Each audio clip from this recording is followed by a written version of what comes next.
Ils se mettent en quatre pour arranger les cafouillages de la vie des autres. Et elle, qui va s'en occuper? Oui, elle se coupe en quatre pour tout le monde, mais elle, qui s'occupe d'elle? Eh oui, combien de personnes ne connaissons-nous pas qui se coupent en quatre pour les autres et qui prennent très peu de temps pour elles-mêmes? Combien de personnes osent se mettre en avant? Combien osent prendre la parole? Alors pourquoi? C'est ce que nous allons voir lors de ce premier numéro et que, sans plus attendre, nous allons commencer dès maintenant. Alors, pensez-vous être une personnalité évitante? En réalité, c'est une étiquette plutôt mal choisie.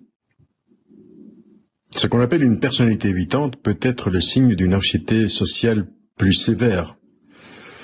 En fait, ces personnes ne veulent pas éviter les autres, comme pourrait le faire croire le terme de personnalité évitante. Tout au contraire, ces personnes qui présentent ce symptôme valorisent les interactions sociales. Le seul problème, c'est que les relations sociales, pour elles, génèrent une telle dose d'angoisse, parce qu'il est la peur de la critique, la peur d'être jugé, d'être rejeté, humilié, comparé. Une telle dose d'angoisse, disais-je, qu'elles deviennent une espèce de juge implacable d'elles-mêmes en société. C'est pourquoi un des signes que l'on constate chez ces personnes, que l'on va appeler les personnes évitantes, c'est le rejet de toute situation qui peut provoquer cette angoisse, tant au niveau social, professionnel qu'amical. L'angoisse, qui, je le répète, est due à la peur de la critique, la peur d'être jugé, rejeté, humilié ou comparé. Tout cela étant dit, les personnes avec des signes de personnalité évitante ne sont pas asociales, loin de là. Comme nous venons de le voir, elles ne rejettent pas les relations sociales. Elles s'en éloignent, c'est différent. Et par peur de ce jugement, dont on parlait plus haut, de ce rejet, elles vont avoir tendance à socialiser par petits groupes, à avoir très peu d'amis, mais des amis et des groupes auxquels elles vont être très attachées et avec lesquels elles partagent un grand nombre de traits et beaucoup d'affinités. Car la difficulté pour elles est de quitter ces bulles familiales ou familières, ces bulles bien connues, ce qu'on appelle aujourd'hui les zones de confort, ces bulles presque familiales, avec une peur terrible d'élargir les groupes ou d'en changer, car en fait, cela voudrait dire rencontrer de nouvelles personnes et donc devoir réellement socialiser avec elles, et donc de relancer le cercle vicieux des angoisses dues au rejet, à la critique, etc.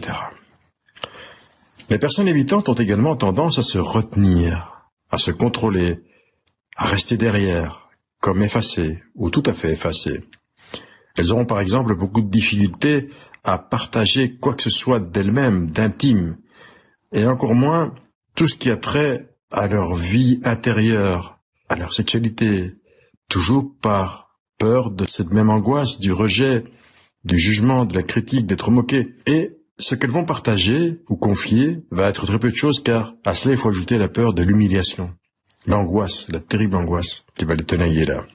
C'est pourquoi pour qui vit avec une personnalité évitante, cela va être très difficile de savoir vraiment qui est la personne avec qui elle vit, puisque cet autre va toujours rester en arrière, derrière lui ou elle, effacé, n'osera ni le contredire, ni donner son avis réel dans toute discussion ou dans les choix du quotidien.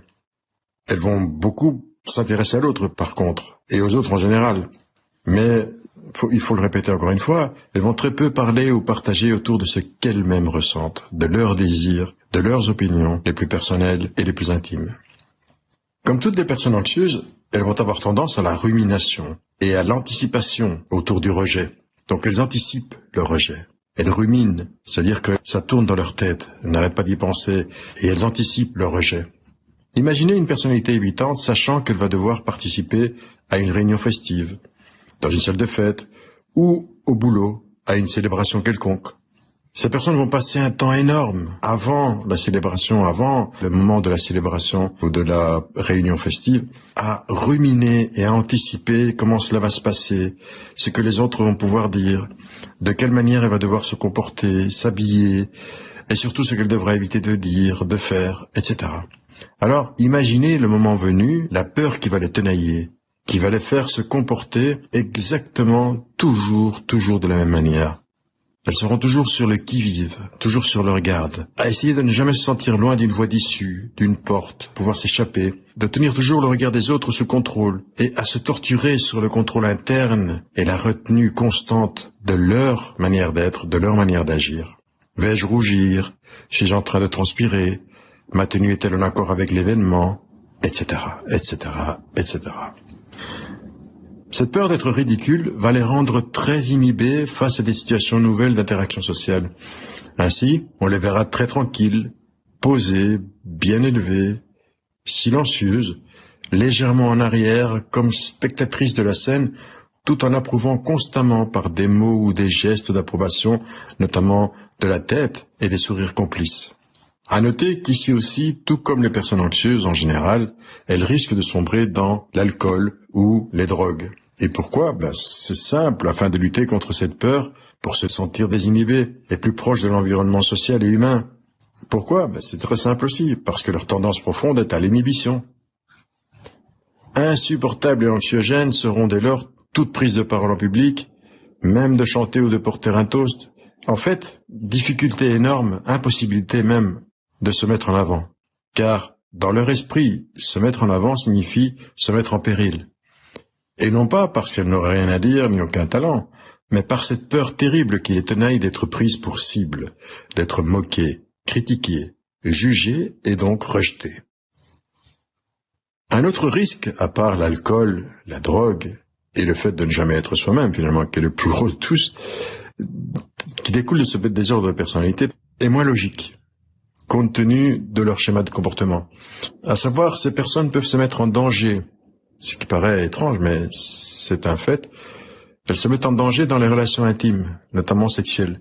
Car du fait même de l'angoisse insupportable qui les tenaille, et dont on a déjà souvent parlé, elles vont abandonner, et même s'abandonner elles-mêmes, donc laisser tomber ou s'abandonner elles-mêmes, donc se laisser tomber, parce qu'incapables de faire sortir un quelconque son de leur gorge.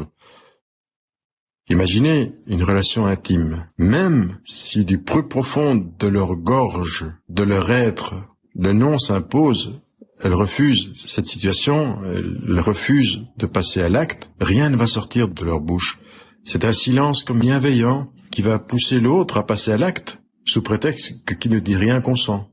Comme si l'autre les tenait hypnotisés.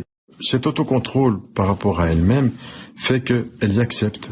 Quand elles n'ont plus le choix, qu'elles sont acculées, qu'il n'y a plus d'issue possible, elles vont pas dire oui, mais elles vont pas dire non non plus. Et l'autre va en profiter, de manière volontaire ou involontaire.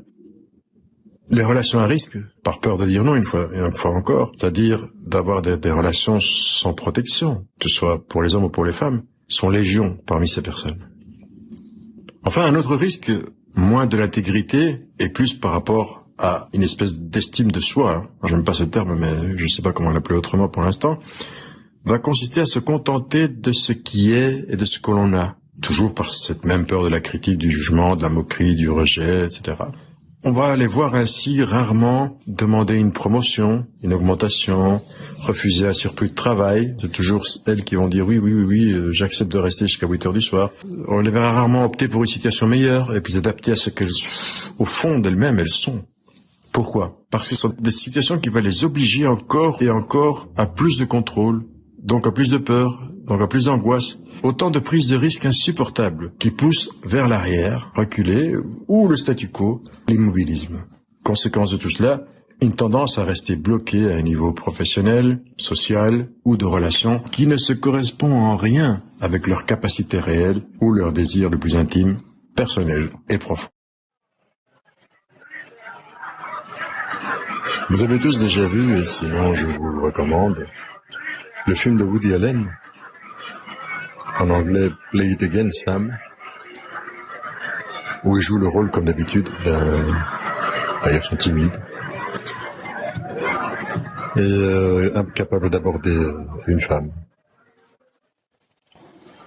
Dans cette scène culte, on le voit au musée avec Diane Keaton qui joue sa meilleure amie, et celle-ci lui parle justement de ses difficultés à rencontrer l'âme sœur, à aborder les femmes.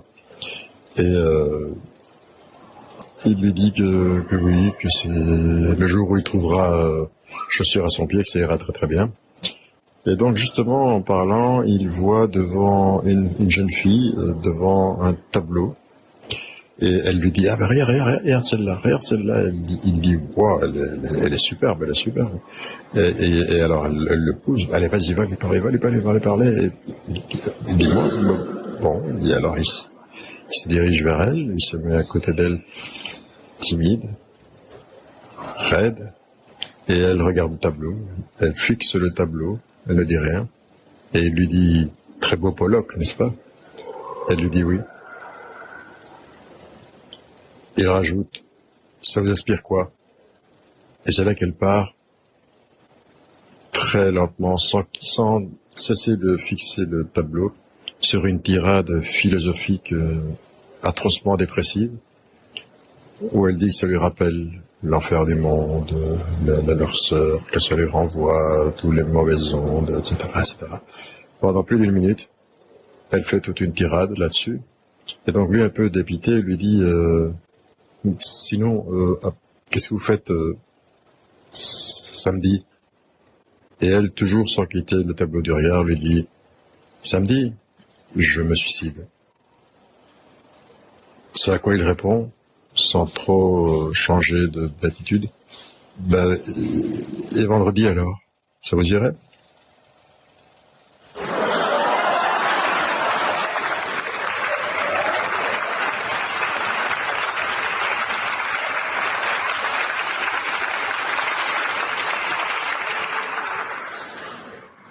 D'un point de vue clinique, pour le thérapeute, c'est très difficile de marquer la limite entre une personnalité évitante et un désordre d'angoisse sociale.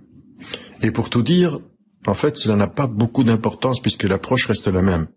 Quelles que soient les écoles de psychothérapie, l'approche sera la même. Il va s'agir de faire prendre conscience à la personne de ce que renferment ces symptômes de peur, d'angoisse, de retenue, d'accepter quand on n'a pas envie d'accepter, de ne pas dire non, de ne pas oser, etc. Donc, de faire prendre conscience à ces personnes que l'on dit évitantes de ce que renferment ces symptômes et de mettre du sens sur ceci, donc des mots sur le ressenti au moment des inhibitions. Ce sont des personnes inhibées. Tant les émotions et le ressenti des inhibitions au niveau physique qu'intellectuel ou purement cérébral. Très souvent d'ailleurs, le thérapeute va soulever une enfance de harcèlement, de trauma parfois, d'humiliation constante, et devra faire prendre conscience petit à petit au rythme de la personne du comment ces schémas de comportement de l'enfant se rejouent au moment des freins, des symptômes, de l'angoisse, de l'inhibition et donc de la peur que le sujet en thérapie ressent dans sa vie d'adulte, c'est-à-dire le rejet, la critique, l'humiliation. Bonjour, Angélique. Émotive. Bonjour Angélique. Oui, boum. Vous aurez sans doute reconnu une scène du film français Les Émotifs Anonymes de Jean-Pierre Méris avec Benoît Poelvoort. Alors, si nous reprenons ce qui a été dit jusqu'ici, à savoir une personne très sensible à l'opinion d'autrui, qui s'attend toujours à être rejetée et qui de ce fait a tendance à s'isoler, dont l'image de soi s'effondre devant toute critique ou toute possibilité de critique, même, et qui se sent toujours moins que les autres, car quoi qu'elle fasse, pense-t-elle, ce ne sera jamais assez, on a directement l'image d'un ami, d'une connaissance, d'un parent qui nous vient à l'esprit. Mais n'allons pas trop vite dans la manie très trendy d'étiqueter à tour de bras et ainsi de stigmatiser adultes et enfants. Bon, eh bien, pour revenir à ce qui nous préoccupe aujourd'hui, ces personnes qui nous viennent à l'esprit semblent en tout mener une vie à peu près équilibrée, sans plus de plaintes, de heurts et de malheurs que la plupart des gens. Et pourtant, oui, elles correspondraient en tout à cette espèce de radiographie des symptômes, à cette galerie de symptômes exposés plus haut. En tout, sauf qu'elles ne font probablement pas partie des personnes portant le trouble de la personnalité évitante. Non, car la personnalité évitante, qui soit dit en passant représente environ 5% de la population mondiale, hommes et femmes confondus, c'est cet ensemble d'inhibitions, de malaise et de mal-être, mais à la puissance 10, à la puissance 100, à un degré qui va les empêcher de vivre et les limiter toujours plus, que ce soit par rapport à la relation à elle-même, à la famille, aux autres ou au monde en général. Les limiter au point de ne pas s'engager et souvent, sous des prétextes apparemment rationnels et logiques, faire le choix plus ou moins conscient, jamais volontaire, de vivre seul une grande partie de leur vie d'adulte.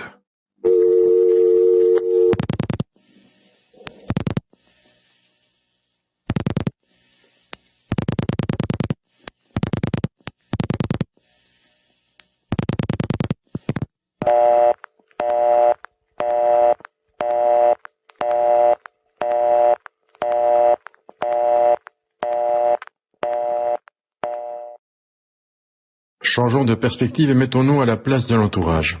On constate que dans la plupart des cas, celui-ci va avoir tendance à la surprotection et, ce faisant, ne fera que contribuer à isoler la personne évitante encore plus, afin de l'empêcher de sombrer, pour, d'après eux, dans l'angoisse qui l'étouffe.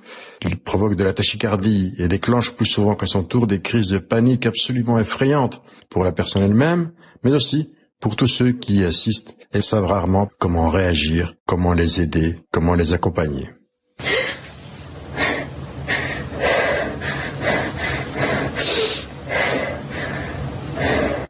Prenons à présent la place du conjoint ou de la conjointe. Pas de quoi se réjouir, les enfants.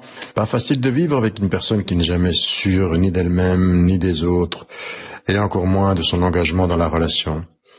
Une personne secrète, trop discrète et jalouse en silence à la fois, toujours à l'affût des preuves, car ce n'est jamais assez pour elle, et de preuves d'amour, naturellement, d'un amour inconditionnel, d'une personne qui montre moins que rarement ses émotions profondes ou ses sentiments intimes, ses intimités en général.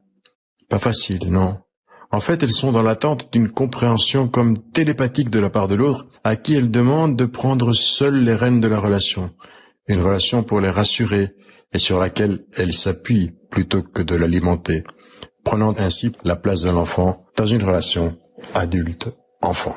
Lourd de vivre avec quelqu'un qui se referme, pour qui toute remarque est prise pour une attaque à son intégrité, et toute proposition comme une attente de l'autre qu'elle ne pourra pas ou jamais remplir. Lourd, oui, de vivre avec une personne qui demande une acceptation inconditionnelle, une personne fuyante, évitante, parce que toujours persuadée que l'on va la juger, et toujours en mal, bien évidemment. Lourd de vivre avec cette pensée, cette croyance insensée, que l'on ne sera jamais à la hauteur, et cela parce que l'autre, les autres, auraient envers elle des attentes énormes, impossibles de remplir. Alors, comme l'enfant, la personnalité évitante évitera jusqu'à disparaître, jusqu'à se faire petite, toute petite, de plus en plus petite. Alors...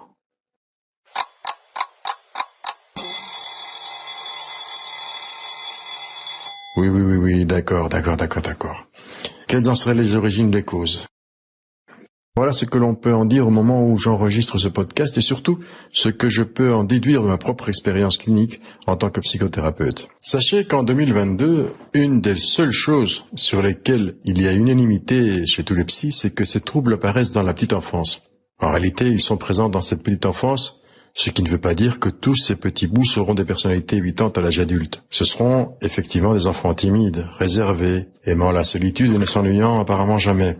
Peureux aussi face aux autres enfants, à l'école et au monde. Des enfants déjà en quête d'exclusivité, de relations sans risque, entre guillemets sans risque. On voit la blessure apparaître dès cet âge et avec ce type de comportement.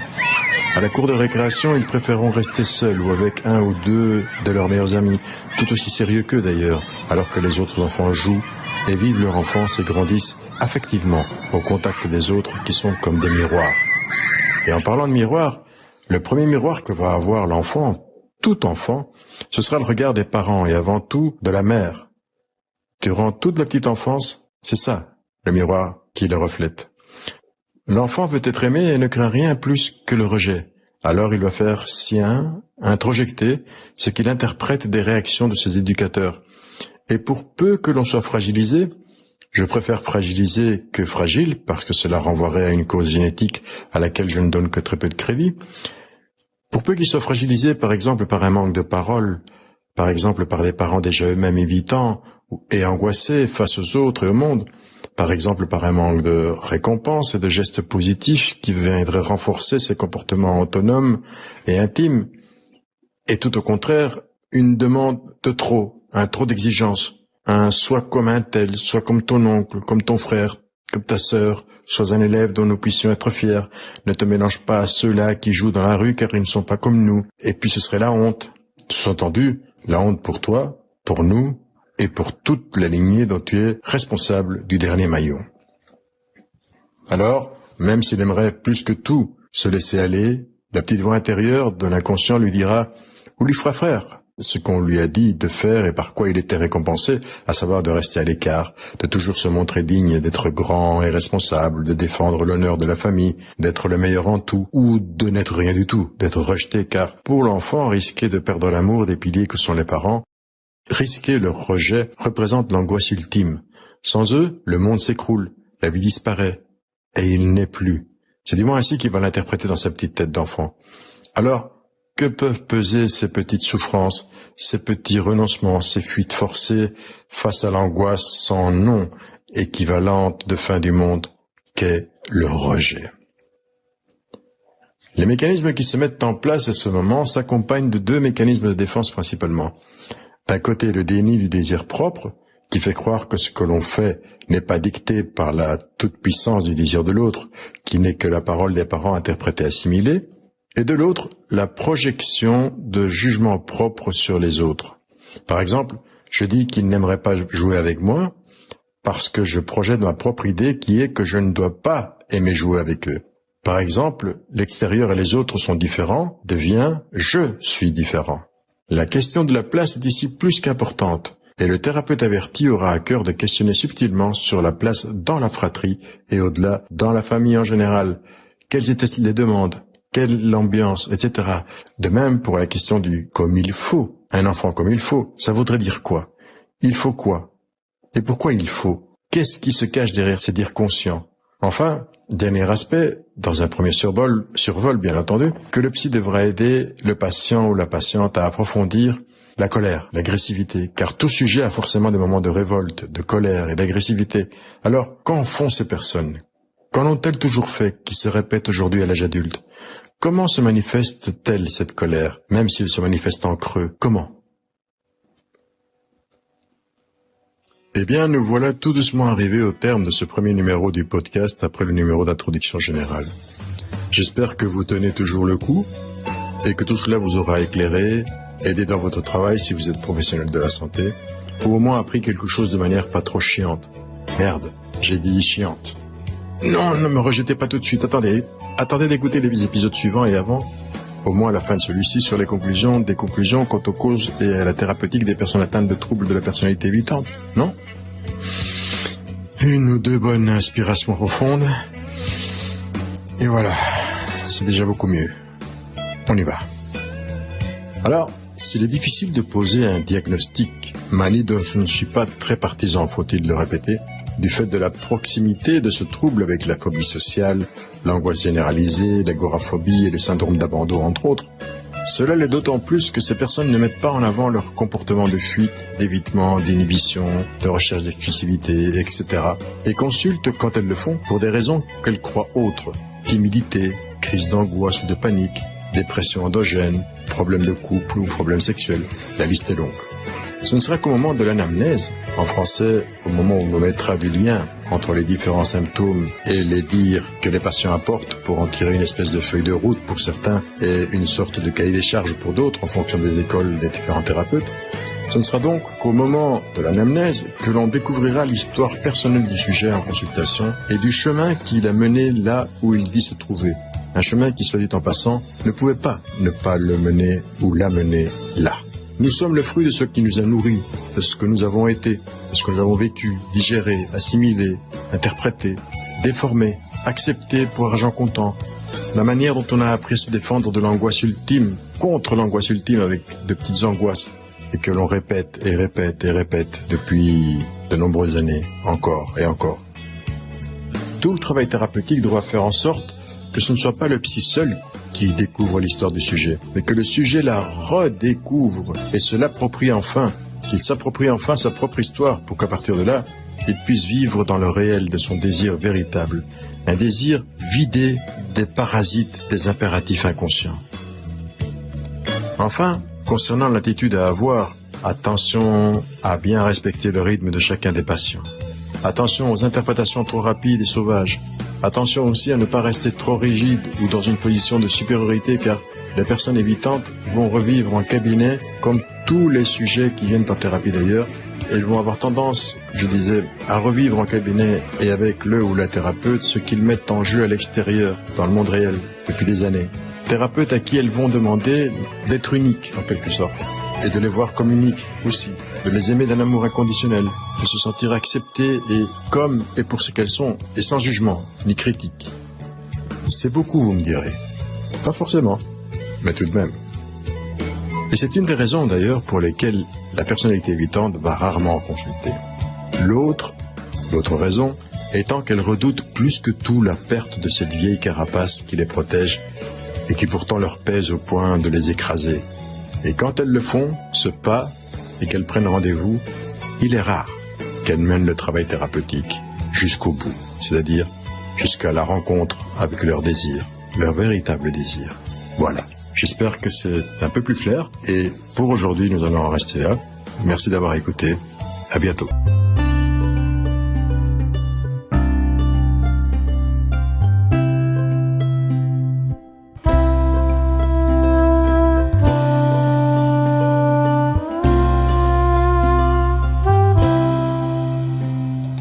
Aujourd'hui, nous allons poursuivre notre étude de la personnalité évitante. Nous avons déjà eu l'occasion de faire le tour de la personnalité évitante. Et si vous n'avez pas encore entendu la capsule ou visionné la vidéo YouTube de la chaîne La Pause Thérapie, je vous conseille d'aller y jeter une oreille et un œil attentif avant d'aller plus loin. Je ne vais donc pas ici m'attarder trop longtemps sur le contenu déjà publié, simplement faire un petit résumé aussi rapide que complet, compte tenu du temps, avant d'entrer dans le vif du sujet d'aujourd'hui, à savoir une étude de cas bien concrets et les rapports entre les théories de l'attachement de Bowlby, les premières relations mère-enfant et les comportements donnant lieu à ce qu'il est d'ores et déjà convenu d'appeler une personnalité évitante. Alors, sans plus attendre, allons-y.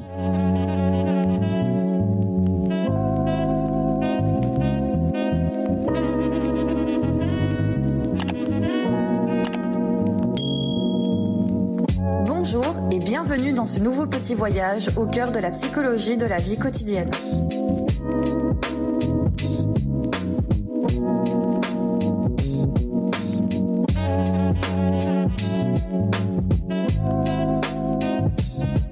Eh bien, pour rappel, le trouble de la personnalité évitante est un trouble par lequel les personnes qui en sont touchées vivent une vie quotidienne tout emplie de sentiments récurrents de manque de confiance en elles, d'insécurité généralisée, se donnant peu de valeur et fuyant comme la peste dans toutes les situations de la vie, la critique, le jugement et le sentiment de ne jamais être à la hauteur de ce que les autres attendent d'elles.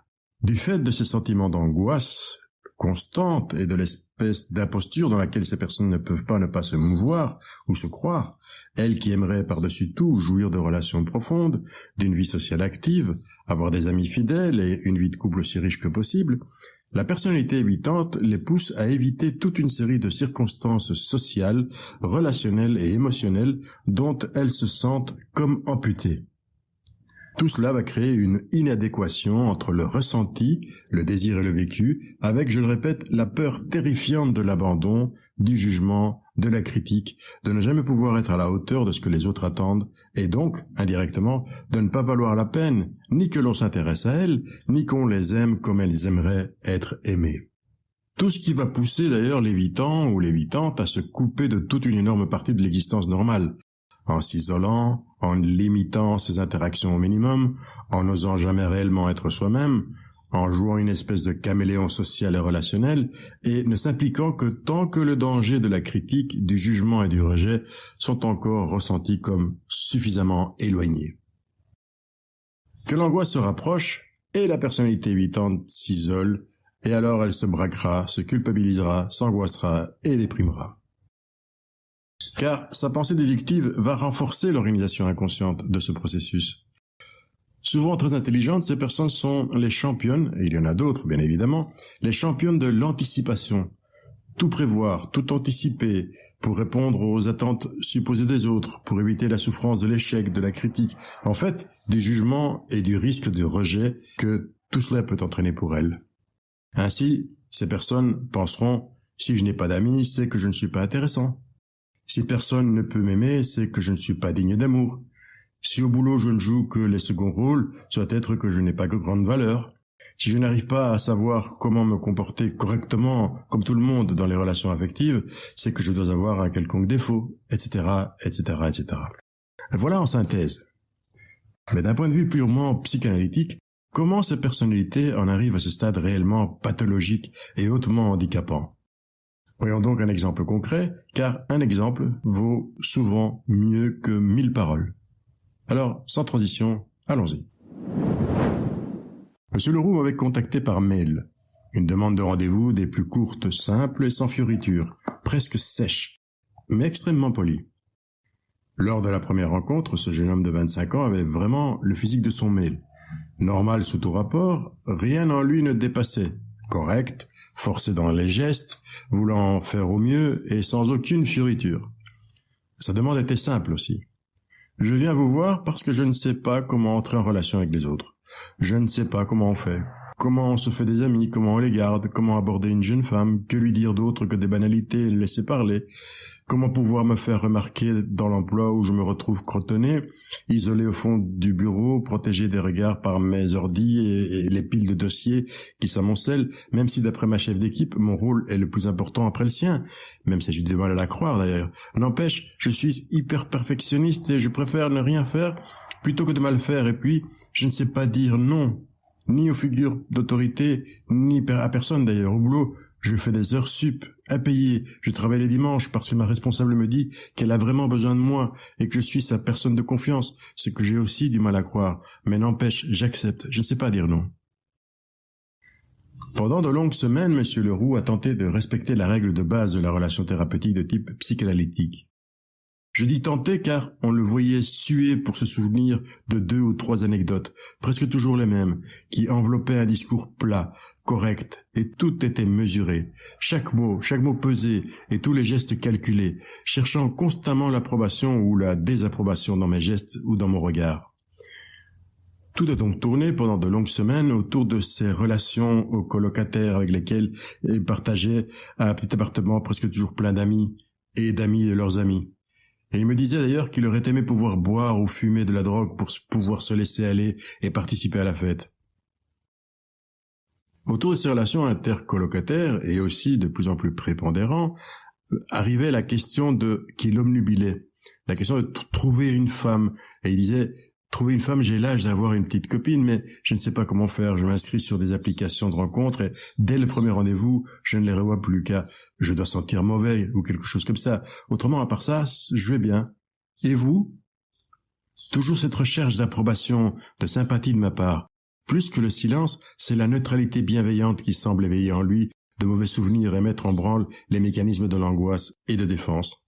Jusqu'au jour où nous sommes parvenus à analyser une bribe de rêve qu'il m'amenait comme une espèce de cadeau, tout heureux de ce présent et ne sachant pas à quel point cela allait lui permettre d'enfin, pour la première fois, aller au-delà de ces séances correctes et trop balisées.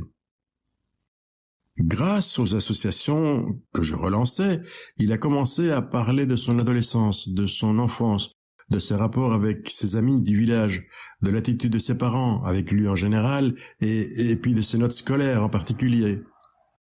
C'est là que j'ai entendu un enfant totalement tourné sur lui-même. Fils unique, il ne s'ennuyait jamais, disait-il. Sa chambre était son refuge le plus agréable, et il y passait des journées entières à jouer seul. Plus tard, le virus des jeux de rôle l'a pris pour ne plus le lâcher, et là, il était particulièrement fort et particulièrement sûr de lui. Étonnant, non? Il m'a ainsi raconté 2 choses ce jour-là, 2 choses importantes. D'abord, que les études étaient faciles pour lui, mais que ses notes étaient toujours tout justes. L'excuse qu'il apportait pour ce faire, et que je ne croyais pas une seconde, était « Pourquoi faire plus si avec 6 c'est suffisant et que les parents ne peuvent rien dire ?» Ensuite, il m'a raconté comment, en été, dans le village, il voyait les autres garçons de son âge jouer, pousser des cris, se battre, et lui qui le regardait sans trop oser prendre d'initiative, de loin. Je voyais ses yeux qui pétillaient. Et c'est là qu'il me sort « Oui, j'aurais tellement aimé être comme eux, mais ce n'étaient pas des enfants comme moi », disaient mes parents, et j'avais donc une certaine réputation à faire respecter, me disait-il. Soit. Revenons à sa justification du moindre effort. dit juste ce qu'il faut, mais pas plus. La vérité, c'est que de mauvaises notes l'auraient mis en avant comme baudet et l'auraient transformé en risée et critique, alors que de trop bonnes notes auraient eu le même résultat, en fin de compte, celui de le mettre en avant et de risquer le rejet de la classe des cancres, en même temps que de devoir répondre à une attente plus grande de la part de ses professeurs. Pour ce qui est de la justification relative à la réputation qu'il se devait de garder, d'après ses parents, ceci rejoint quelque peu la première interprétation, si j'ose dire. En effet, avoir montré son véritable niveau aurait supposé répondre inconsciemment à la demande de ses parents. Tu n'es pas comme eux, ou ils ne sont pas comme toi. La lutte interne est donc bien celle-ci. Puis-je être moi-même sans perdre leur amour, sans perdre la sécurité des figures qui, en bien ou en mal, sont mes figures d'attachement et de sécurité? Voilà la question à laquelle il allait devoir consacrer la suite de son travail analytique afin de dépoussiérer son véritable désir et le sortir de cette bibliothèque rance où il croulait sous le poids des mécanismes de défense mis en place pour pouvoir continuer à être sans s'écrouler psychiquement, tout simplement, grâce aux symptômes, grâce aux symptômes mis en place d'après l'interprétation qu'il a faite, comme nous faisons tous interpréter, du vécu qui avait été le sien et qui était le sien.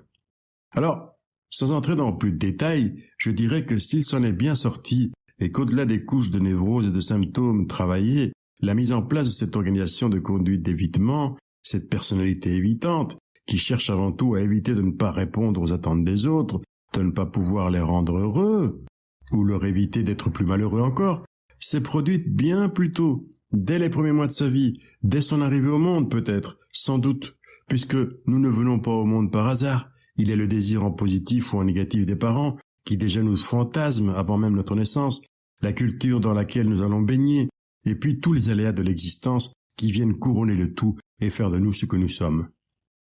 Mais avant d'aller plus loin, permettez-moi d'enfoncer le clou de la semaine contre cette espèce de Bible insipide qu'est le DSM, ici le 5, et qui n'est scientifique que parce que la majorité des psychiatres américains, donc du monde de suiveurs qu'est devenu le monde, est dirigé par les pharmaceutiques qui ne fonctionnent qu'à coup d'Excel et de feuilles statistiques, ont décidé qu'il le soit.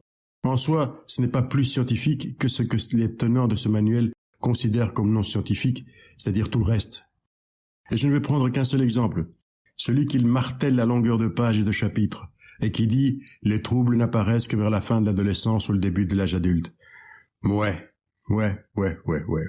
Vrai, si ce qu'ils veulent dire, c'est que la plainte et le mal-être social arrivent à pouvoir se dire, sans l'autorisation des parents et des éducateurs à cet âge-là, oui. Faux, si l'on s'en tient au fait que pour les personnalités évitantes, les angoissés, les dépendants, etc., ils ont déjà souffert avant la fin de l'adolescence, et énormément parfois, et terriblement. Ils ont parfois été traumatisés même, et surtout ont commencé à mettre en place et à fonctionner selon déjà une organisation psychique qu'ils préfèrent appeler, eux, les tenants du DSM, désordre ou trouble. Ça fait mieux. Comme nous venons de le voir avec le cas de M. Leroux, mais aussi avec tous les cas dont je puisse me souvenir et dont j'ai déjà parlé ici avec ou sans référence spécifique, d'ailleurs, arrêtez-vous, réfléchissez 2 minutes et dites-moi si vous-même, ou ceux et celles que vous connaissez et qui souffrent de pathologies psychiques, mentales, n'ont commencé leur parcours de souffrance et de plainte, entre guillemets, qu'à la fin de l'adolescence ou au début de l'âge adulte. Voilà qui est dit et voilà qui devait être dit. Alors j'aimerais à ce stade faire référence à un auteur qui, à mon sens, représente bien l'approche thérapeutique psychodynamique. Je parlais de David Wellin, dont le livre Psychothérapie et théorie de l'attachement aide à mieux comprendre comment le trouble de la personnalité évitante peut commencer à se mettre en place et à s'organiser dès le plus jeune âge. Il va se référer pour ce faire et se baser sur les travaux du grand analyste John Bowlby, qui est le père des études sur l'attachement bébé fonction mère ou bébé mère, ou parent nourricier bien évidemment. Bowlby définit ainsi 4 types, 4 figures, 4 catégories si vous préférez, 4 types d'attachement comme il dit. L'attachement sécure, qui représenterait 50 à 60% de la population, l'attachement évitant, craintif, 25%, l'attachement anxieux, fusionnel, 20%, et l'attachement désorganisé, ou chaotique, 5% de la population. Pour l'attachement évitant, craintif, ce que Bowlby va mettre en évidence, c'est comment ces enfants ont une manière de réagir dans laquelle ils tentent à s'isoler, à se cacher, à ne plus très bien comprendre ou suivre ce qu'ils ressentent de l'intérieur, leur état interne en somme. Et cela parce que dans les relations qu'ils ont vécues ou vivent avec les personnes, ou plutôt les objets d'attachement, notamment les parents et surtout le mère, il y aura eu carence pour eux de ces interactions fondamentales, ces interactions en miroir qui les aideront à comprendre leur propre vécu, leur ressenti, pour le dire plus vite. Plus concrètement, l'enfant, dans les interactions avec la mère, apprend à ne pas recevoir de réponse adéquate à ses demandes, ses gestes, son ressenti, et il se crée ainsi une carence qui devra être comblée par lui. Comment ? Typiquement ici, l'enfant commence à se refermer, à s'isoler et se replier sur lui-même, comme s'il voulait se cacher, ne comprenant pas soit les réponses inadéquates reçues, soit carrément le manque de réponse, l'absence de réponse. Ainsworth, élève de Bowlby, avant de devenir sa plus grande collaboratrice, lancera toute une série d'expériences afin de délimiter les différents types d'attachement, expériences où les scènes des interactions entre mère et enfant sont filmées. Ainsi, elle demandera par exemple, et pour ce qui touche à l'attachement de type évitant, de laisser l'enfant dans une pièce d'où la mère devra entrer et sortir sans rien dire ni montrer, puis arrivera un inconnu, ensuite de nouveau sa mère qui commencera à s'entretenir avec l'inconnu et toujours sans interagir avec l'enfant. C'est un premier exemple, ce que l'on voit là, mais on voit déjà comment l'enfant, dans la vidéo, reste apparemment calme et continue à s'occuper. Mais comment aussi, lorsque l'on prend ses constantes vitales, tension artérielle, rythme cardiaque, respiration, etc., ainsi que sa gestuelle et ses mimiques, on se rend compte à quel point l'enfant est perturbé et lutte contre un sentiment négatif qui l'envahit et dont il ne sait que faire d'autre que se réfugier en lui-même.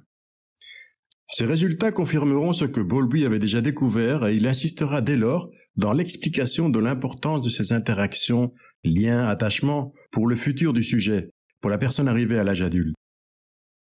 Toute personne ayant vécu ce type de relation d'attachement fera un adulte avec une personnalité, une manière de fonctionner qui restera basée sur l'évitement, sur le fait de ne pas être conscient de ce qui réellement se passe à l'intérieur d'elle-même, comme l'enfant ayant vécu toute une série d'interactions avec des adultes nourriciers qui ne lui ont pas permis de ressentir une synchronisation en miroir qui aurait pu l'aider vraiment à comprendre ce qui se passe à l'intérieur d'elle-même ou de lui-même. Le bébé ira ainsi de l'enfance jusqu'à l'âge adulte sans avoir développé cette capacité fondamentale à reconnaître ses propres états internes, ses propres émotions, ses propres expériences subies sans interaction réussie, sans relation de synchronisation en miroir, qui donne du sens et aille, sans jeu de mots, dans les deux sens. Cet enfant, puis cet adulte, restera livré à lui-même, dépendant d'un mal-être qu'il ne s'explique pas, et se réfugiant dans le repli, l'isolement et l'évitement d'un ressenti terrifiant, comme pouvait l'être le résultat des relations terrifiantes de l'enfance. Toutes ces expériences seront encore enrichies par la suite par les travaux du docteur Edward Tronick, grâce à son étude dite de la still face, que je traduis par visage impassible, visage de fer. Dans cette étude où il est également demandé à une mère de se laisser filmer dans des interactions avec son enfant qui lui seront dictées par le chercheur, on voit comment dans cette expérience du visage impassible, la mère doit d'abord répondre aux gestes, aux cris et sourire de l'enfant par une attitude normale de mère attentive, nourricière, et répondant elle aussi par des gestes, des mots et des mimiques adéquates. Ensuite, on lui demande de sortir et de se replacer dans la même position face à son enfant qu'avant la sortie de la pièce, mais cette fois-ci, pour une séance où elle ne devra pas bouger un seul muscle de son visage, ni laisser sortir le moindre son de sa gorge. On voit très bien dans le film tiré de cette expérience comment, lorsque la mère réagit, l'enfant est plein de vie et interagit avec elle dans un échange riche et en miroir. Cependant que, lorsqu'elle revient dans la pièce pour la deuxième partie du test, l'enfant commence à s'agiter, à s'inquiéter, à s'énerver. Le fait à retenir est que ces micro-interactions se répètent jour après jour et, donc, empêchent un développement relationnel, disons, sain, où l'enfant, puis l'adulte, aurait appris à reconnaître ses propres émotions sans inadéquation par rapport à la réalité et sans devoir interpréter dans une relation de soi à soi qui va de l'insécurité et la perte à la fuite, l'évitement et le repli sur soi ou l'isolement. Il me semblait important de faire ici le lien entre plusieurs thématiques déjà abordées et surtout avec la capsule traitant de l'attachement. D'autant plus que nous sommes plongés dans des organisations sociales où, quelles qu'en soient les raisons par ailleurs, poussent les individus à limiter les interactions, à ne pas avoir suffisamment de temps ni d'énergie pour établir de bonnes relations d'attachement avec nos enfants. Chaque jour davantage centrés sur nos propres productions, visant à l'individualisme à outrance et qui, de plus en plus, poussent vers l'isolement, le repli sur soi et une espèce de masturbation collective digne d'une orgie dans le métaverse. Vous l'aurez deviné, de véritables machines à structurer des personnalités évitantes. Voilà ce que nous vivons. J'espère que les cas cliniques exposés ainsi que le développement des expériences de John Bowlby et de ses collaborateurs et élèves vous aura aidé à comprendre encore mieux non seulement ce qu'est l'organisation psychique de ceux et celles que l'on appelle aujourd'hui des personnalités évitantes, mais aussi d'avoir entendu quelques pistes afin d'aller plus loin, et je vous le souhaite, de sortir de ce qui, comme toujours pour les troubles psychiques, paraît être une montagne insurmontable, alors qu'une bonne approche, avec les bons outils, peuvent mener à des résultats extraordinaires. Je ne voudrais pas terminer sans rappeler l'importance d'une psychothérapie menée par un ou une thérapeute digne de ce nom et digne de ce titre. Je vous renvoie ici aux épisodes où j'aborde la question de ce qu'est un bon analyste, une bonne oreille. Sans non plus d'ailleurs vous avoir rappelé à quel point il est dangereux de croire toutes ces personnes qui sur le net vous promettent monts et merveilles, ont l'air d'avoir la science infuse, croient au miracle ou font semblant d'y croire pour se faire des abonnés et par voie de conséquence quelque argent qu'ils espèrent ainsi pouvoir les sortir de leur minable et perverse existence. Raison pour laquelle je vous invite dès maintenant à commenter et à ne surtout pas vous retenir de m'envoyer vos questions qui toutes seront aussi intelligentes qu'intéressantes puisque, comme nous le savons tous et toutes, il n'y a de mauvaises questions que celles qui ne sont jamais posées. Merci d'être arrivé jusque-là alors, portez-vous bien et moi, je vous reçois ici toujours avec le même plaisir dès le prochain numéro de cette série de Capsules Psy.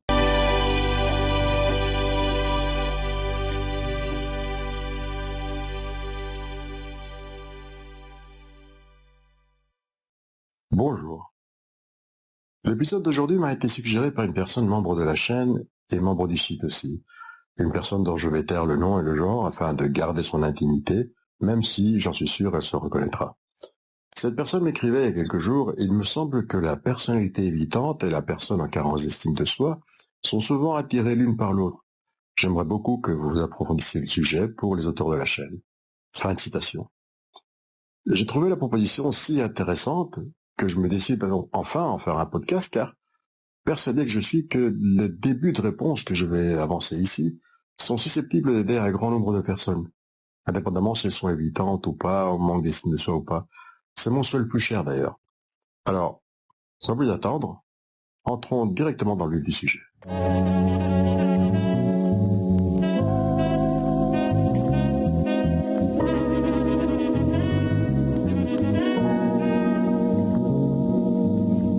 Bonjour et bienvenue dans ce nouveau petit voyage au cœur de la psychologie de la vie quotidienne. Bien. Avant de commencer à parler du couple proprement dit, j'aimerais tordre le cou à une croyance extrêmement répandue et qui confond estime de soi et manque de confiance en soi. On pourrait résumer la chose en disant que le manque de confiance en soi serait une espèce de « je ne vais pas être capable de » parce que jamais fait ou pas assez entraîné, par exemple. Alors que le manque d'estime de soi consiste en une fausse croyance négative qui veut que l'on se sente moins, jamais à la hauteur ou avec une valeur moindre que les autres, quel que soit par ailleurs le niveau de connaissance, l'entraînement ou l'habitude de réaliser telle tâche, telle activité, etc. En résumé, l'estime de soi est la valeur qu'on s'octroie, le regard inconscient et sans amour que l'on se porte à soi-même, alors que la confiance en soi est plutôt liée à une capacité ou à un savoir-faire dans un domaine ou une thématique bien précis. Voilà qui est dit. Alors, que peut-on dire du couple formé par une personnalité évitante et une autre en carence d'estime de soi? Eh bien que tous deux vont être dans l'insécurité constante, dans le doute, le besoin de preuves et dans un schéma de victime ou de sauveur où finalement, ce qui fait réellement lien dans le couple, c'est le couple lui-même. Donc, un objet extérieur à soi est tout à fait fantasmé, idéalisé. Un couple qui sera le terrain de bataille sur lequel vont s'affronter les conflits des deux partenaires, conflits inconscients d'ailleurs, car chacun va avoir sa vision, sa propre vision idéale du couple, et surtout sa propre vision qu'il va projeter sur ce couple en particulier.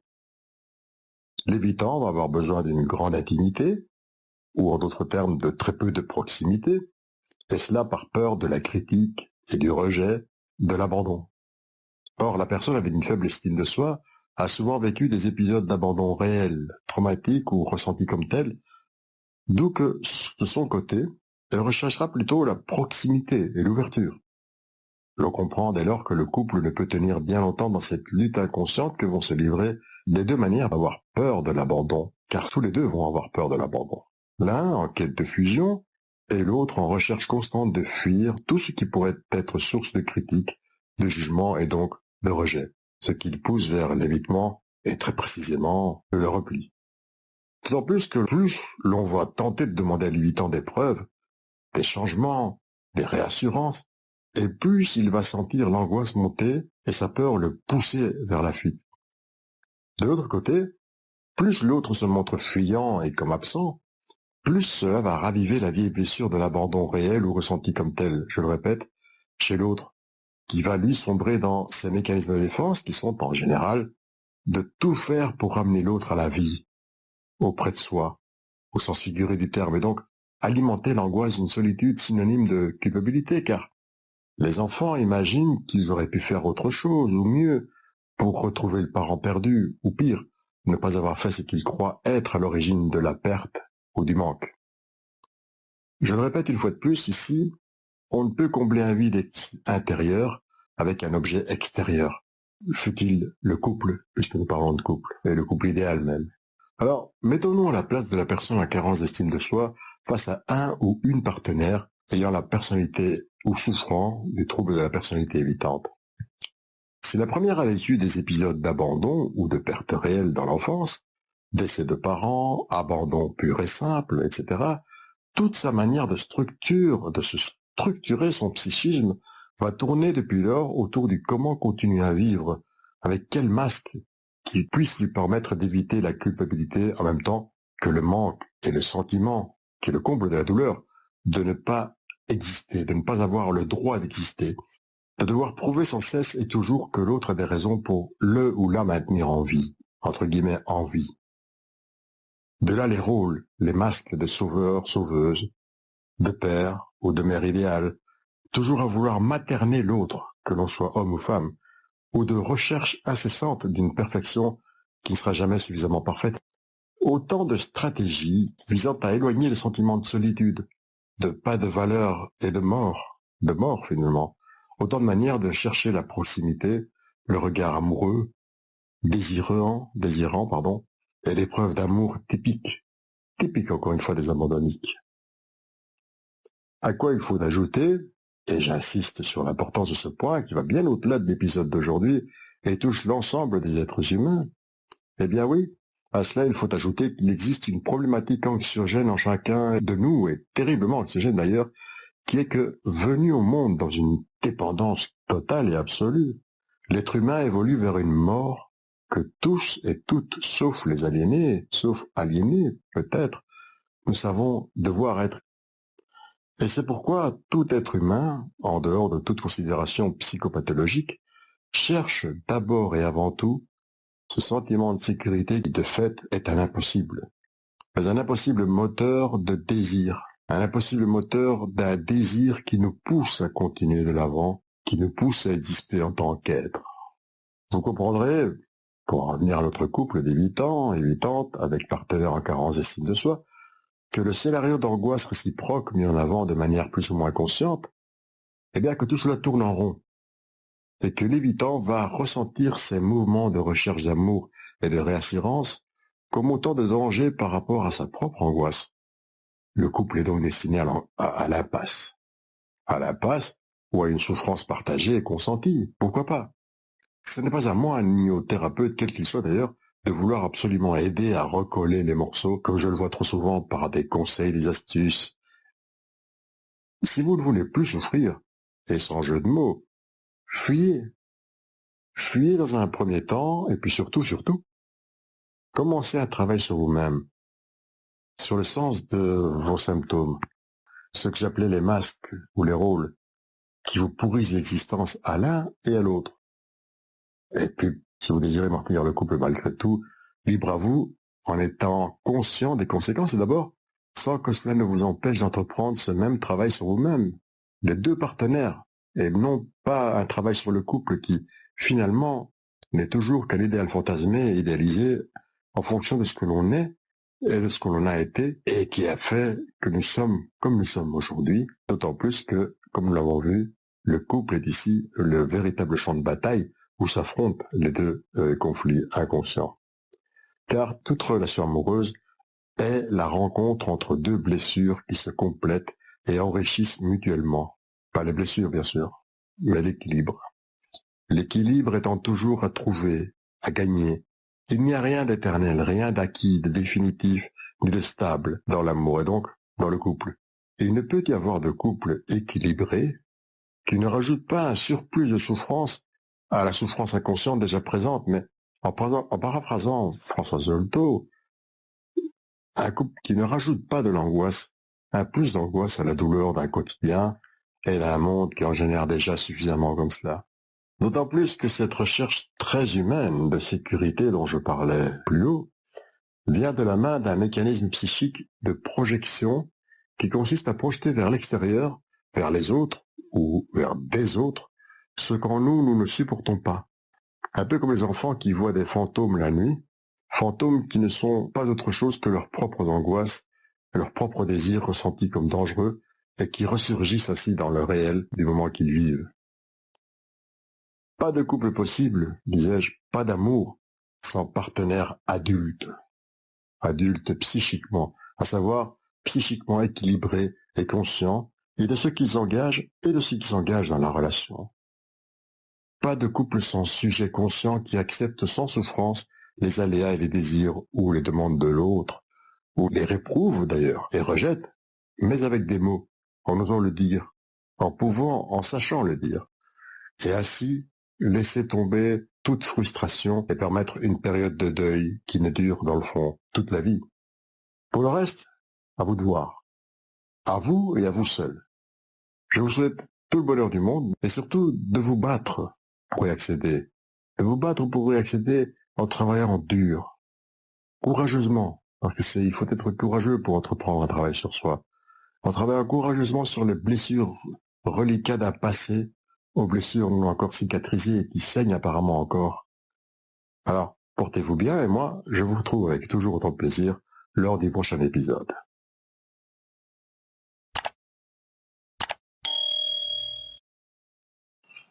Voilà, je vais vous demander de réaliser cet exercice, qui est un exercice de relaxation très très profonde,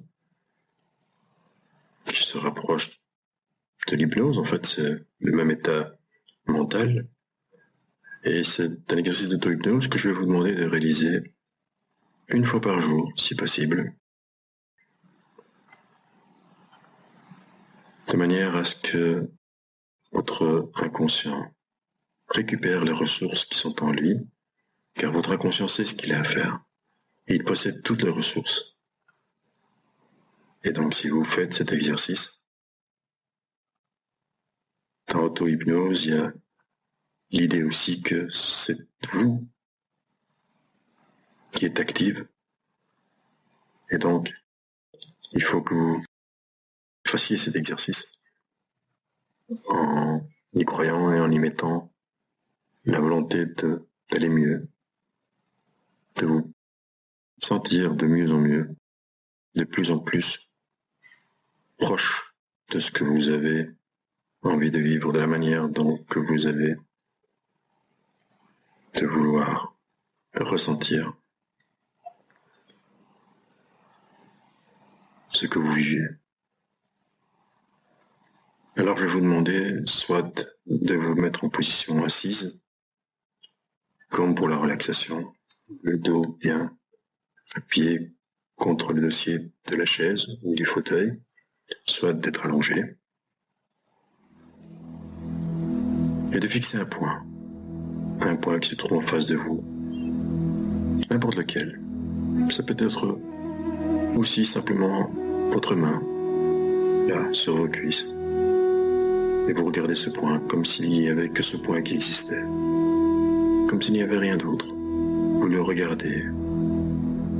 Essayez de ne pas fermer les paupières, vous regardez ce point. Il n'y a plus que ce point qui existe. Si des idées surgissent, laissez-les passer. Il n'y a pas d'importance. Vous respirez tranquillement. Votre respiration est calme, relaxée, tranquille, naturelle, vivifiante. Et vous regardez ce point. Vous imaginez. Alors après un certain temps, lorsqu'on fixe un point, l'objet peut bouger, peut devenir plus flou, il peut devenir plus grand, plus petit, il va bouger. Et vous regardez ce point. Et vous êtes de plus en plus relaxé. Vous entrez de plus en plus en relaxation. Et tous les bruits que vous entendez, de l'extérieur comme de l'intérieur, tous les changements de lumière, tout ce que vous ressentez au niveau de votre peau, de vos sens, va faire en sorte que vous plongiez de plus en plus dans un état de relaxation profonde, de plus en plus profonde. Et cependant que votre inconscient, lui, est concentré sur ma voix et écoute ce que je dis, votre inconscient, lui, se repose, se relâche, il se relaxe de plus en plus, tranquillement. Il ne se mêle pas de ce qui se passe ici lors de cette séance. Votre inconscient sait ce qu'il a à faire et lui est attentif et lui écoute. Et donc, je vais vous demander petit à petit, lorsque vous êtes bien sûr d'avoir fait le tour de ce point que vous fixez encore profondément, comme si rien d'autre n'existait, de fermer les yeux. Vous pouvez fermer les yeux. Voilà, maintenant, là. Fermez les yeux. Et je vais vous inviter à faire une petite promenade. Allez vous promener le long d'une plage connue ou inconnue. Une grande plage. Vous avez une grande vue sur la mer. Le sable là-bas à perte d'horizon. Peut-être des falaises. Et peut-être du monde. Peut-être qu'il y a beaucoup de vagues, un peu de vagues. Peut-être qu'il y a du vent. Peut-être que vous voyez des nuages. Je ne sais pas si vous voyez des nuages ou un ciel tout bleu. Mais ici, il fait soleil. Il fait extrêmement bon. Et vous vous promenez là, au bord de l'eau. Tranquille. Concentré sur ma voix. Et vous vous concentrez aussi sur tout ce que vous entendez, sur tout ce que vous voyez, sur tout ce que vous ressentez. Les différentes tonalités de bleu de la mer, le blanc, le turquoise, le bleu du ciel, les bleus du ciel, le soleil, le sable, les bruits que vous entendez, s'il y a du monde ou s'il n'y a pas de monde, si vous êtes seul, le bruit des vagues qui arrivent, qui repartent. Et en vous promenant, vous ressentez les vagues qui viennent caresser vos chevilles, vos mollets, et vous ressentez tout cela. Et vous avancez, vous vous sentez bien, parfaitement calme, parfaitement sereine, parfaitement bien avec vous-même. Et au bout là-bas, vous allez voir une petite cabane, vous vous y dirigez. C'est votre cabane à vous, votre cabane personnelle. Il n'y a que vous qui la voyez. Vous vous y rendez. Voilà.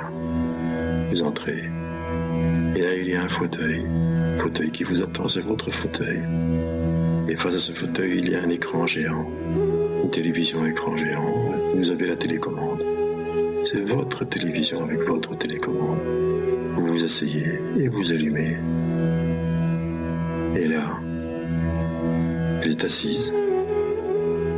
Et à l'écran, vous voyez une scène.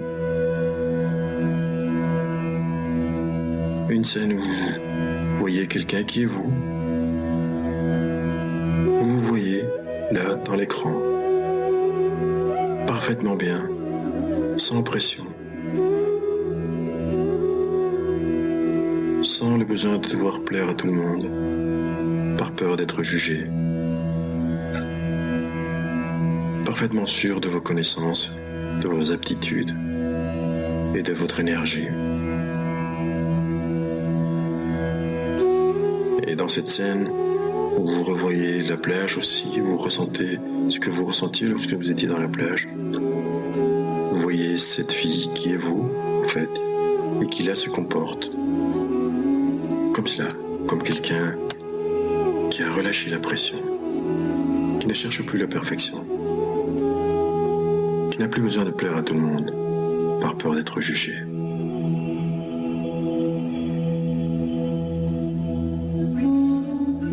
Et vous voyez au loin, dans ce ciel bleu,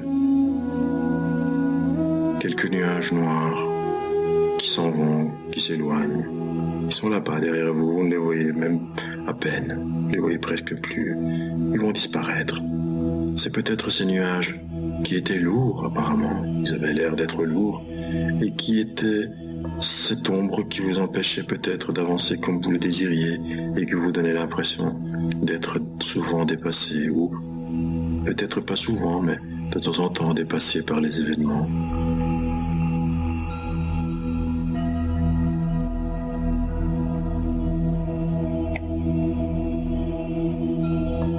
Et vous vous sentez vraiment bien. Essayez de ressentir tout ce que vous ressentez là, tout ce que ressent cette fille-là à l'écran. Voilà. Je ne sais pas où elle se trouve. Je sais vous qui avez choisi la scène. Je sais simplement qu'elle voit la plage. Je ne sais pas avec qui elle parle, si elle parle. Mais elle parle et elle se comporte et elle vit et elle ressent comme quelqu'un qui a relâché la pression, qui est complètement calme. Je vais vous demander maintenant, lorsque vous ressentez à fond cette sensation de bien-être, éloigné de tout désir de perfection, de tout poids, de toute tête, de ce sentiment d'être dépassé par les événements, lorsque vous ressentez tout cela, cette liberté énorme, je vais vous demander de respirer 1 ou 2 fois profondément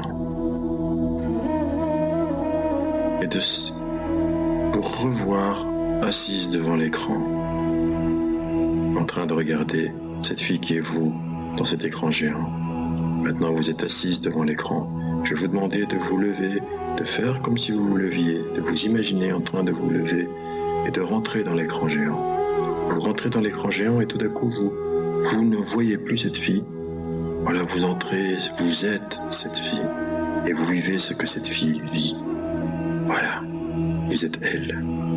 Et vous vous retrouvez sur la plage que vous aviez laissée tout à l'heure avant d'entrer dans la cabane. Et vous êtes là sur cette plage et vous ressentez les mêmes vagues sur vos mollets, sur vos chevilles. Et vous voyez ce même soleil, ce même ciel bleu, ces mêmes couleurs. Vous revoyez tout ça et vous le vivez. Vous vivez, vous entendez les bruits de la même manière, vous ressentez tout de la même manière, sans pression, sans besoin de perfection, sans peur d'être jugé. Et là, vous regardez vers le ciel et vous voyez ce soleil merveilleux. Et comme si vous aviez la possibilité de diriger les rayons du soleil vers vous, vous dirigez les quelques rayons de soleil vers vous, et cette lumière, cette énergie va vous pénétrer par la tête et vous envahir petit à petit et remplir tout votre corps de cette énergie, de cette chaleur, de cet merveilleux état de calme, de tranquillité, d'énergie, de force vitale, de la tête, le visage, le cou, les épaules, les bras, les mains, le dos, le thorax, l'abdomen. Tous vos organes fonctionnent à merveille. La conscience est ce qu'il a à faire. Le bas-ventre, le périnée, les fesses, les cuisses, les genoux, les jambes, les pieds, les orteils. Voilà. Très bien. Et vous ressentez tout ça de plus en plus intensément. De plus en plus intensément. Vous sentez cette énergie et comme des racines de lumière qui vous poussent et qui vous ancrent à votre place là, comme enraciné dans ce que vous êtes, dans ce que vous êtes et dans ce que vous faites.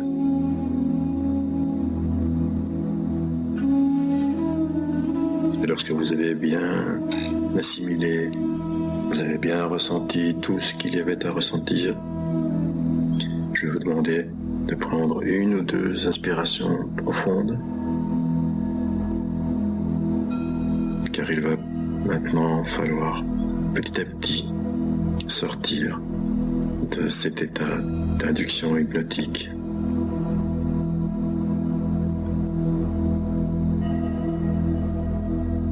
Et je vais donc compter jusqu'à 5, et à 5, vous ouvrirez les yeux en ayant récupéré tout le tonus musculaire nécessaire à revenir à l'ici et maintenant, à votre ici et maintenant. Et en sachant que votre inconscient sait ce qu'il a à faire et qu'il garde ses ressources et qu'à la prochaine fois que vous vous sentirez limité,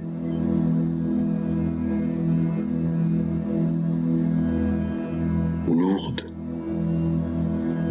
pour relâcher la pression, il vous suffira de repenser à cet état, de retourner à cette cabane, votre cabane, sur votre plage. 1. Votre tonus musculaire commence à revenir, vous sentez que l'énergie commence à revenir dans votre corps, énergie musculaire. 2. L'état de détente reste là, mais vous récupérez votre tonus. Vous pouvez commencer à bouger les pieds, les mains, le cou, la tête. 3. Vous pouvez faire des grimaces avec la figure. Bougez peut-être les doigts de pied. Vous sentez une grande envie d'ouvrir les yeux. 4. Vous commencez à vous étirer, à tendre les muscles de votre corps et vous inspirez une ou deux fois profondément, encore une fois, vous vous étirez, vous baillez peut-être. 5, vous pouvez ouvrir les yeux et vous vous sentez vraiment légère, bien relaxée et en sachant que vous n'allez plus jamais oublier ce que vous avez vécu là et que cela va vous accompagner. Vous pouvez maintenant récupérer tout votre tonus et entrer petit à petit à votre rythme dans l'ici et maintenant. Voilà. Très bien.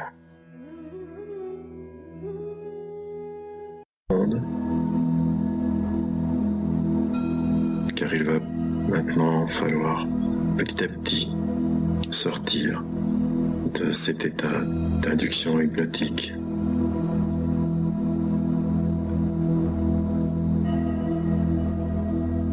Et je vais donc compter jusqu'à 5, et à 5, vous ouvrirez les yeux en ayant récupéré tout le tonus musculaire nécessaire à revenir à l'ici et maintenant, à votre ici et maintenant.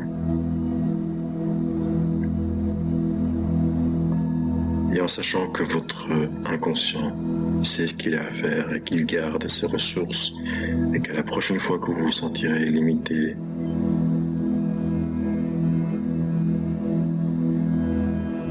ou lourde,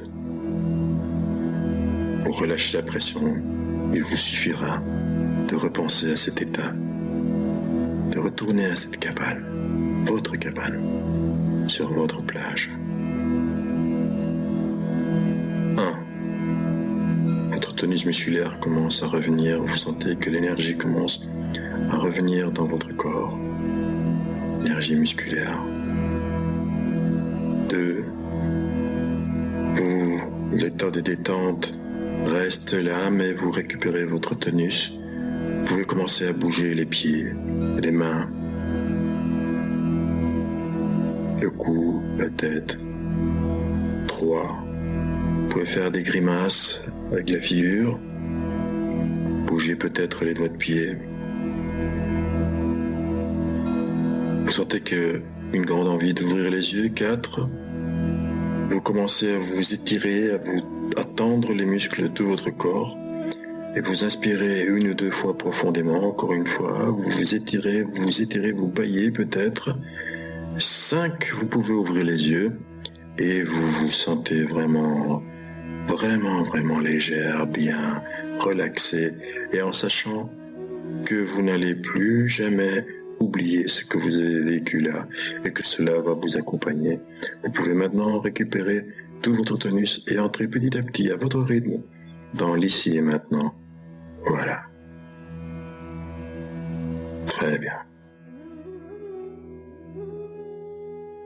Yeux et vous vous sentez vraiment légère, bien relaxée et en sachant que vous n'allez plus jamais oublier ce que vous avez vécu là et que cela va vous accompagner. Vous pouvez maintenant récupérer tout votre tonus et entrer petit à petit à votre rythme dans l'ici et maintenant. Voilà. Très bien.